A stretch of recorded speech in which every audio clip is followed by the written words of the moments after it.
Thank you, Mr. Chairman and Mr. Secretary. Welcome to the Foreign Affairs Committee. We always pride our committee in being the most bipartisan committee in Congress, and always say that when we talk about foreign policy, partisanship should stop at the water's edge. It doesn't mean that we won't have disagreements, and some of those we're going to discuss today. But I think that this committee, perhaps more than any other committee in Congress, has worked very effectively to set up bipartisan majorities. So welcome, Mr. Secretary. You're no stranger here, and we look forward to what you have to say, obviously, today. After the administration sent its 2017 budget request, which we were very disappointed with, Congress's message was clear. Cutting diplomacy and development by a third was unacceptable. We sent that message through letters and statements, and finally with the 2018 funding bill. And let me say once again, bipartisan majorities stop those draconian cuts from going forward. But this administration has ignored that message, unfortunately, and rejected the will of Congress. The White House wants to cut $334 million as part of the so-called rescission package. How short-sighted is this request? The day after we received these proposed cuts, including cutting $250 million from our Ebola response, reports surfaced of an Ebola outbreak in the DRC. The reason we fight pandemics overseas is so we don't have to fight them here at home. The American people, whether in New York or in Kansas, are concerned about things like Ebola because diseases don't respect borders. We cannot allow another outbreak to go unchecked because the White House considers arbitrary budget cuts to be good politics.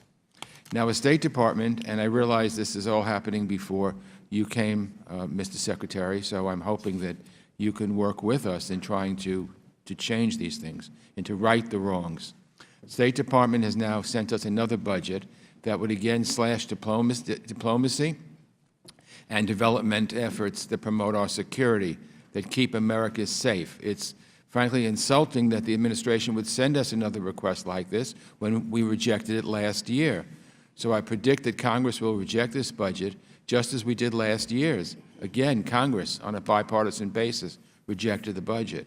Fortunately, Congress has the final say on how much we spend on international affairs. But whatever the size of the check Congress writes, it's obviously the administration's job to make policy and manage departments. And, Mr. Secretary, I worry about what you've inherited at the State Department. The administration's first priority was an ill-conceived reorganization effort. It cost millions of taxpayer dollars for private consultants, but resulted in absolutely nothing beyond a demoralized and depleted State Department. On your predecessor's watch, the Department lost more than 200 Foreign Service officers, many among our most senior diplomats, some of the very experienced diplomats you once called incredibly professional. The Department will soon have only a single official with the rank of Career Ambassador, the highest rank of our diplomats. A staggering number of senior positions remain vacant. Perhaps most troubling are the allegations from whistleblowers who have reported to this committee that the administration has targeted career employees because of their perceived political beliefs.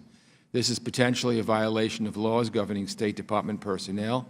It also strikes at the idea that politics should stop at the water's edge, that the way we carry out foreign policy should put American interests first and leave partisan interests and concerns behind. It's how we run this committee. But that principle has been under attack recently. I think you can draw a line from the moment straight back to the most egregious example in recent memory of playing politics with a foreign policy, with a tragedy. I know the Benghazi Select Committee on which you sat, the creation that was set up to tear Hillary Clinton down, as the majority leader admitted, that was used to impugn the character of one of your predecessors. Partisanship has no place in the halls of the State Department. I'm glad the Inspector General is now looking into those whistleblower allegations, as Senator Menendez, Mr. Cummings, and I advised. But the Department has not produced the required documents that would allow Congress to conduct effective oversight, despite a commitment from the spokesperson to do so.